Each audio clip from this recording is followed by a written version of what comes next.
I don't know if it was Freud that said that, but yeah, there was some event that made us switch to total ego instead.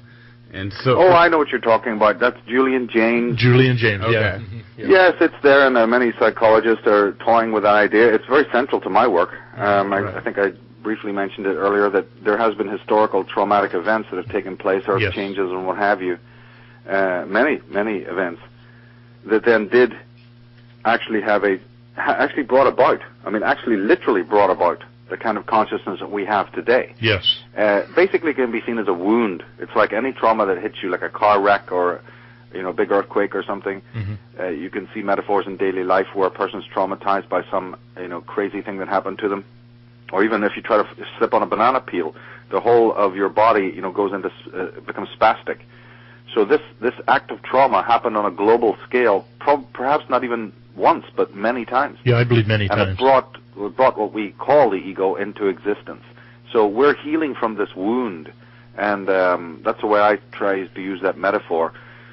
When you look into all the myths of the world, they all talk about a great cataclysm and a great catastrophe that changed man, changed his body as well, changed his aging process, changed the way he ate food, changed the fact that he needed to galvanize into these kind of unsustainable communities, that he had to become a territorial creature, that he had to create inequalities and what have you. So if you can actually see it, it's right there. It's right there in the legends. It's right there in the ancient history of how man tried to survive when he was his consciousness was traumatized. So you have a lot of people talking about the physical trauma, but they don't often speak about what it did psychologically to us. Right. And also they don't really emphasize how recent this was. This trauma was just a heartbeat ago.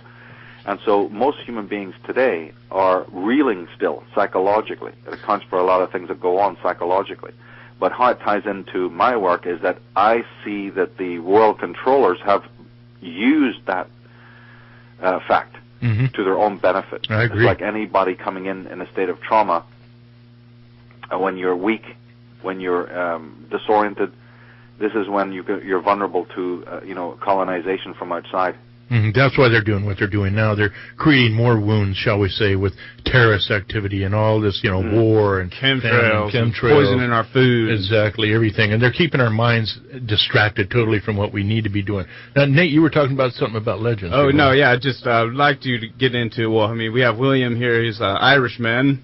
Irish Native American. I got a lot of Scottish in me, and I heard you talking about the legends and how they pertain to a lot of what's going on today, basically.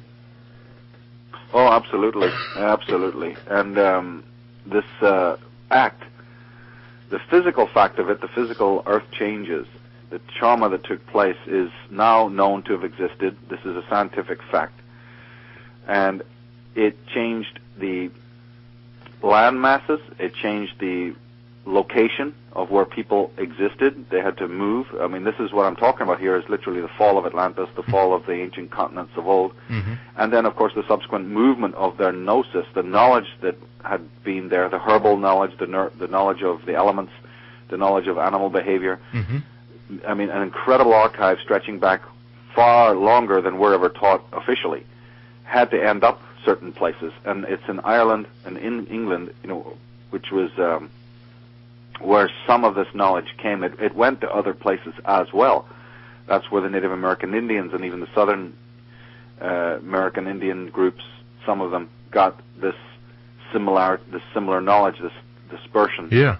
And even in the Indus Valley you have it. But a great kernel of wisdom was preserved in the aftermath in British Isles and in Scandinavia, and then from there spread out, throughout the world for a period of time.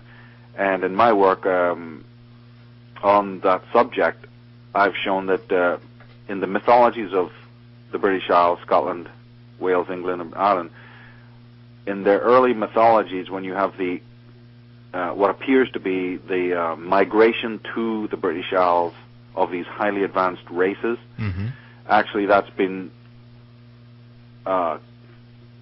those stories have been concocted because those migrations did occur, but they were returns. They were returns of people who originally existed in those countries but had to leave. I agree. Because, a few places more than the Northwest were wrecked. The worst damage ever done 10, 15,000 years ago was in the British Isles and in the Arctic and in northern Scandinavia. And so those lands had to largely be vacated. Devastation. And once that's understood, we have a completely different understanding of history. We have now understand why you find fair-haired or red-headed people in the furthest reaches of China, in the furthest reaches of India. We understand why this is, and the controllers have done their devil best to try and just befuddle this information by talking about Aryan invasions and everything they can possibly come up with, all sorts of just complete gibberish that you find in the heads of most of these PhDs and intellectuals and historians and whatever you want to call them. And they just buy into all this rubbish. I love it. And can't explain, how there's so much similarity, not just in the language and the etymology. I mean, they've lied and lied and lied about the origin of Hebrew, the origin of Aramaic, the origin of the Egyptian civilization. And the moment that you come up to speak about any of this, you just receive this backlashing from people who haven't the faintest idea in the world what on earth is going on. But when you really look at it deeply, you find out that there was just absolute chaos. Yes. So this picture of cavemen and all this nonsense, everything we're brought up with, it's just utter gibberish. It just is it's now becoming unsustainable in mass. I mean, my form, I can't even keep up the speed on the new discoveries, the new things that are official. They're not even some fringe stuff that I'm dealing with. They're completely official accounts of this being discovered in Turkey and that being discovered in the Nile and this being discovered over here.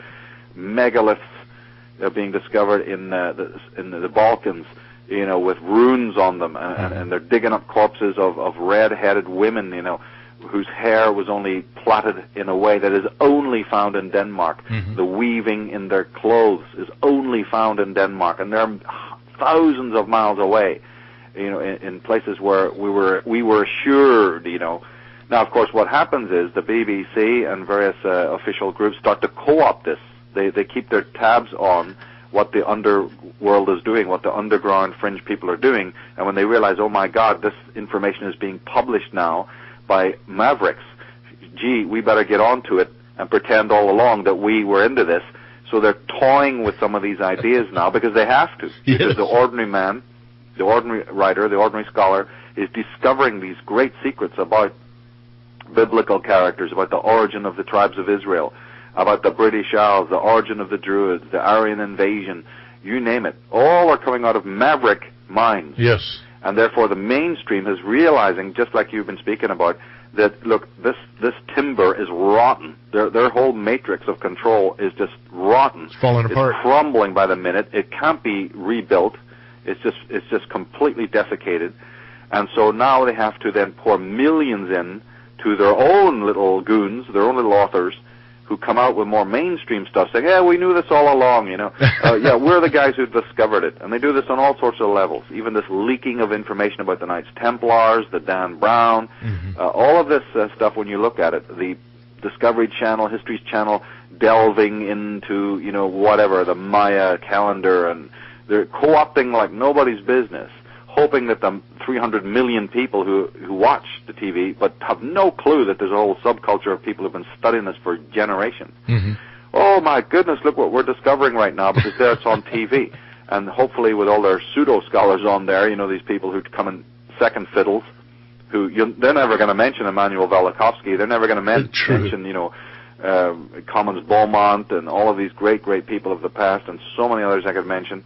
No, they're just going to say, here I am talking about it, and that's good to go for the mainstream people. So I'm glad, for one thing, that they have these discoveries, but I'm very, very, irate about the methodology, the packaging of the way that they're doing it to make themselves look good.